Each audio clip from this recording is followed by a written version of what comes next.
Whew. Mosquitoes out in force today. Thankfully, I've got my bug repellent here. Oh, you don't have any of this? Well, you can make it at home. I'll show you how. Stick around.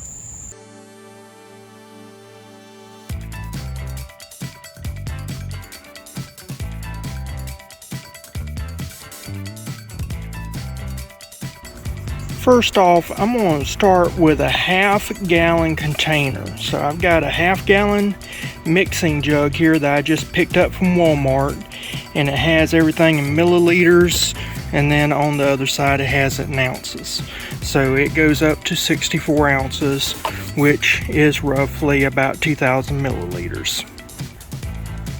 Now this right here is basically the star of the show. This is a plant that is common in Florida called beautyberry. And what's interesting about beautyberry, it is used herbally by a lot of people for arthritis. And you see these little lavender flower buds?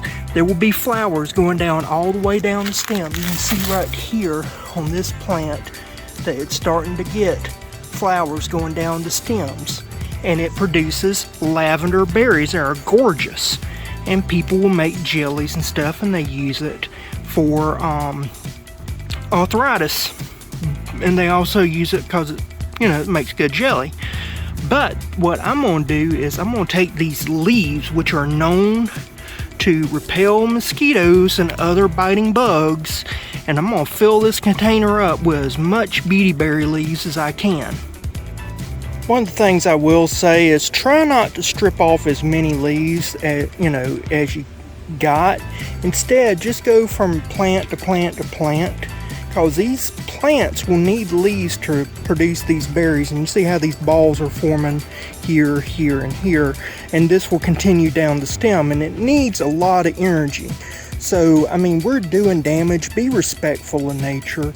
Only take what you need and try to use as many different plants as possible so you minimize the damage to any one plant. Another thing to also consider, and the reason why you should go from plant to plant to plant, is that some plants have less optimal growing conditions than others. And so sometimes when a plant is stressed, it will actually have stronger chemicals or lesser chemicals. You really do not know how much chemical is in each individual plant. So going from plant to plant to plant will give you a better idea of the strength of the plant, and you'll get better results on the whole by doing this than if you just basically raid one plant and expect to get same results every time from one plant. But if you have them growing in a certain area and they got varied growing conditions and you're getting from all of them a certain amount of leaves, you'll have more consistency. Alrighty, so I've got about 1,600 milliliters by volume, or 56 ounces pressed of leaves. Now I'm gonna add some stuff. To this, I'm gonna add roughly about a tablespoon of chamomile. So this is chamomile tea. The only ingredient in it listed is chamomile. And then I'm going to put basically a tablespoon of vanilla. This is pure vanilla extract. First goes in the chamomile. And then after that goes in the vanilla. Next we have 34 ounces or 946 milliliters of 91% isopropyl alcohol. So this is the high percentage alcohol, rubbing alcohol. You can use regular ethanol, but I use isopropyl on all topical items. Now this just goes in. Of course, I always spill stuff. So this barely filled it up to the 1 quart line because I had spilled some. So what I'm gonna have to do is get actually some more. So I'll probably get me about another 2 quarts of alcohol when I go to the store and fill this up. Okay, so I got 2 more quarts of the 91% isopropyl alcohol. So that makes 3 quarts I bought. So roughly $12 just for the alcohol alone. So this is, I mean, this is all natural. So it's, some people might consider it be safer, but it's not cheaper than bug repellent. It's kind of funny.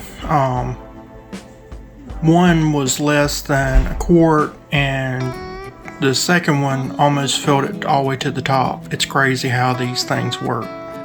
Now we'll let this sit, and I'll put it in a dark place, shake it up once a day, and leave it there for about 2 to 3 weeks.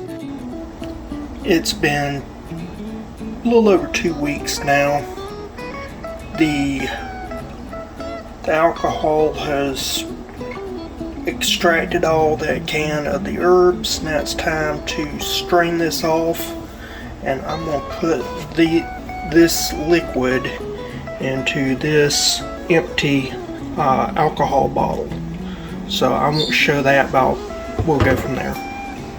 Okay, now that's been done, you can tell by the cap it's got a dark green hue.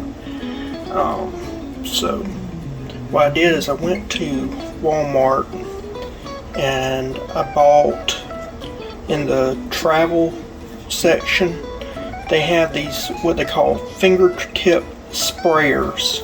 And back in the 80s and 90s we called them spritz bottles. So this is a little spritzer, and it holds 2 fluid ounces, which is roughly about 4 tablespoons. So what I did is I measured using water.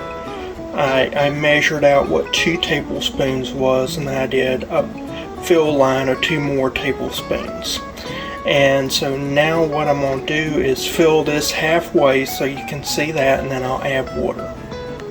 Alright, so this is halfway full, and like I said, you can see that green color.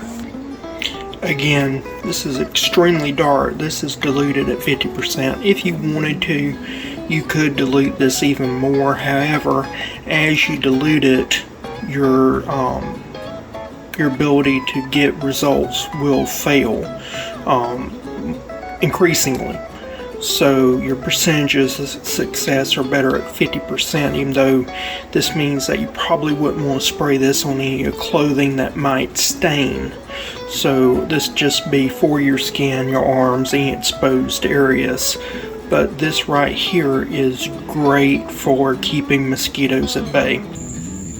Well, I hope you found this video to be something that helps you to make your own bug repellent. Because like I say so many times in my videos, the mosquitoes are Florida's freaking state birds. It's so easy to make your own bug repellent. There's so many plants that are known to be a mosquito repellent. So just because you may not have beautyberry doesn't mean you don't have other plants and other access to these other plants so that you can make your own bug repellent. If you hadn't already, hit that thumbs up button. Go ahead, if you haven't already, also, and subscribe and hit that notification bell so you can be alerted to future content. And tell your friends, neighbors, co-workers, everybody, so we can grow this channel. And I'll see you again next time. Bye.